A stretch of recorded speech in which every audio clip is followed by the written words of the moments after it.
The Occult Anatomy of Man, Manly P. Hall. This is Part 4, The Infernal Worlds.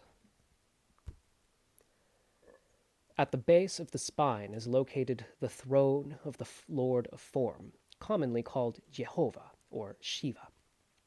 The lingam is his symbol. He rides the great bull of earthiness. His daughter is death and destruction, yet he is not a thing of evil. He builds the bodies which give us the power to function in the lower worlds. He crystallizes them around lines of force. Geometry is the skeleton, and all the bodies which he builds are geometric problems, geometric angles crystallized into rocks and stones. Gradually, the crystallization which brings bodies into the world causes them to become too dense and unyielding to respond to the subtle impressions from the spiritual consciousness. Slowly they turn to stone, and death is the result of the same cause that brought the body into the world. The early races of the earth worshipped the procreative attributes of life. They felt that the highest expression of life was the power of giving still another life to the world. Therefore, the principle of life-giving was personified into a deity who gave life to all things, or rather brought into manifestation the latent life which cannot grow or unfold in the physical world without the vehicle of dense substance. To the occultist, birth is death, and death is an awakening. The mystics of ancient days taught that to be born into the physical world was to enter a tomb, for no other plane of nature is so unresponsive, so limited as this earth world. Time and distance were prison bars, chaining the soul to narrow environments. Heat and cold tormented the soul, age deprived it of its faculties, and all man's life was but a preparation for death. As life is lived under the shadow of death, they taught that it is a mockery, a hollow thing, gilded to the careless eye, but tarnished and worm-eaten upon close examination. The physical body became the sepulchre, the tomb, the place of burial in which the spirit lay awaiting the day of liberation, when as a virgin spark it should arise again from the broken urn of clay. Therefore, in all the religions of the world, we have the lower world as a black pit into which the three-headed Yama hurls the souls of the damned to suffer in hell of their own creation, for it is true that each race makes from its own nature the demons which torment it. Here Typhon, the Egyptian god of destruction with the body of a hog and the head of a crocodile, awaits with yawning jaws to devour those who have failed to make proper use of life's opportunities. Among most peoples, the demon is symbolized as part animal, part human. He dwells in the animal nature of man, and those who are controlled by their appetites, their likes and dislikes, their hates and fears, need no further damnation. They have built their own hell, and they are experiencing its torments. The generative system is gradually being absorbed into the brain, and the man is of the next great world period will generate its kind, or at least form vehicles for them through the larynx, which is the organ of the chosen word, of the spoken word. We are told that a small etheric body is gradually being built near the larynx, which is later going to form the organ of positive reproduction. Those who are incapable of raising the spinal fire through the Sushumna canal will be cast off into a side kingdom, like the simians of today. The physical body is supposed to be under the control of the moon, which, as you know, rules all the liquids of the earth. The moon was the last incarnation of the earth spirit, and the human race passed through its state of animal consciousness in the etheric body of the moon lord. The lunar spirits are called the ancestors, and they are known to Christians as angels. These beings have control of the generating powers of animal and man. The life coming into incarnation often chooses its future vehicle many years before it appears into the world. It is said that the etheric germ is placed in the body of the parent as long as 20 years before the child comes into the world. This is the result of its search for an environment especially suited to its spiritual and material needs. Certain occult schools have taught that the spiritual consciousness of man was not fixed in any point of the body, but was in whatever part of man that his thoughts dwelt. We know that there are three worlds where man may dwell. The first is his mental, where he may live surrounded by his thoughts, his dreams, and aspirations. The second is his human world, where he may be one of the great middle class who thinks a little, eats a little, sleeps a little, and worries unceasingly. The third possible home is in his animal world, where he may dwell in the midst of passions, lusts, and hates, which burn his soul and consume his body. The history of primitive races shows that they have risen through all of these stages until at last a few have become truly thinking creatures. The blood of every man is an individual. When crystallizing, it forms into geometric patterns which differ with every person, so that by means of blood analysis, a far surer system could be evolved for crime detection than either Bertillon or fingerprints. The story of man's soul is written in his blood. The position he occupies in evolution, his hopes, and his fears will all be imprinted into the etheric forms which flow through his bloodstream. Until red blood came into the body, the spirit of man could not enter, but hovered over the body, attached to it by an electric thread. By studying crickets, grasshoppers, and similar small creatures clairvoyantly, it is possible to observe impulses from the little globes hovering over their bodies, which result in the primitive motion and sense which they demonstrate. Therefore, it is said that the actual line between the vegetable and the animal is drawn with the coming of red blood. Consequently, certain small fishes, mollusks, and others are technically vegetables by this definition, although this is not recognized by science. The liver is the key to the red blood. Lucifer's red garments derive their color from the blood, while the word Lucifer really means carrier of light or of heat.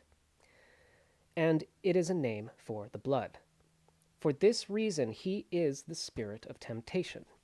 In the Christian mysteries, the piercing of the liver of Christ by the spear of the centurion is especially mystical, while Prometheus, the friend of man, hanging upon the peak of Mount Caucasus with a vulture gnawing at his liver, is the same myth expressed in the symbolism of the ancient Greeks. It is further interesting to note the relation between the words live, and liver. For to have a liver is to be alive. Along the same line, we may note that the word live, spelt backwards, becomes evil, and the word lived, spelt backwards, becomes devil. This peculiar relationship is found not only in English, but to a slightly less noticeable degree in several languages. When we take up this, however, we become suddenly involved in the study of Kabbalism, which is the analysis of the meaning of words considered symbolically. Red is the color of blood and the key of the liver, and its effect upon animals is very noticeable. It irritates, it excites, and in some cases actually causes animals to go mad. Therefore, it is often used in making the capes worn during bullfights. These the fighters flaunt in the bull's face, and trouble usually follows. The use of red lights is not uncommon in black magic. Evil magicians use them to materialize scepters, while medical science has already discovered that it is a strong irritant when applied to the human body. I thought they were used for therapy too, infrared therapy. Oh well. During anger and hate, the astral aura of man becomes streaked with red flames, very closely resembling thunderbolts. Very often the base of the spine glows with a murky red light, symbolic of hate, passion, or anger. This red glow, burning eternally at the base of the spine, has given rise to the story of hellfire and damnation. But the preacher has failed to remind the laity that they carry their own hell around with them wherever they go. The red power is said to be broken from the white light of the sun through the body of Samael, the spirit of Mars. This is the cause of the red glow in the heavens, Mars being the god of war, wrangling, hate, and dissension. He was the patron deity of the Roman Empire, whose uniformed soldiers wore red as a symbol of his sway. Following the lead of this patron saint, they conquered the world, and then fell upon the swords with which they had murdered others. While red is the color of the body, yellow is regarded as the color of the soul. For this reason, the Buddhas and world saviors are usually symbolized as being surrounded with a golden nimbus or halo. This light is the yellow robe, also the light bearing witness to the darkness of which St. John wrote. This light, flooding through the third ventricle, represents the Shekinah of the Jews, which hovers over the mercy seat as a pact between God and man. Yellow is a vitalizer, a life-giver. Therefore, the golden-haired sun and its personification, the Christ, are both givers of life. Devitalization may be successfully treated by exposing the spleen to the sunlight. Blue, the highest of the three primary colors, is the color given to the Father.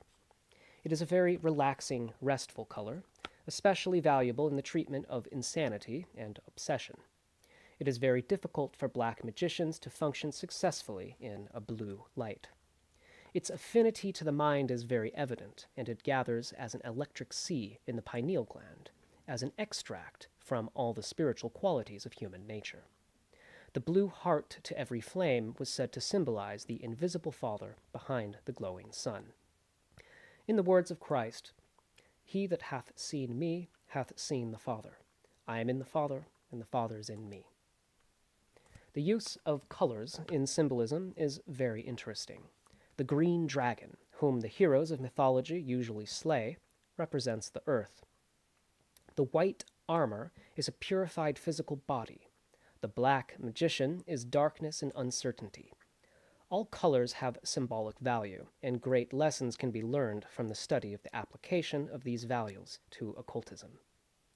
While discussing the subject of occult anatomy and physiology, we must stop for a moment to give credit to the alchemists and Rosicrucians, who, during the Middle Ages, concealed the study of occult anatomy by dressing up the organs of the human body in the form of retorts and alchemical vessels.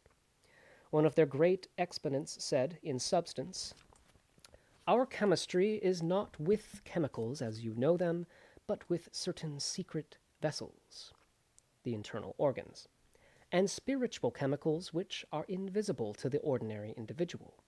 We do not believe in torturing chemicals, that is, combining them to form gases, vapors, or seething masses. For chemicals, like men, can suffer when brought into unkind relationships with each other. The alchemical furnace was the human body. The fire that burned in it was at the base of the spine. The chimney was the spinal cord, up which the vapors passed to be gathered again and distilled in the brain. This was indeed a secret system brought to Europe from the Far East, where for centuries it has been considered the highest form of religion.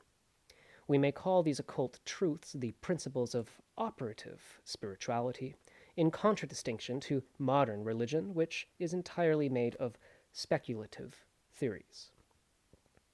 People do not dream that religion is physiological, nor would they believe that their salvation depends entirely on scientific uses of the life elements and forces within their own bodies.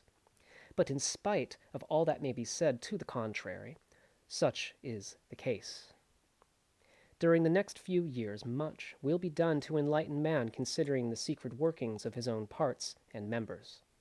It is very interesting to note the similitude existing between the incarnations or appearances in the world of the great avatar, Vishnu, and the changes which take place in the human embryo prior to birth. This brings us to our next subject, occult embryology.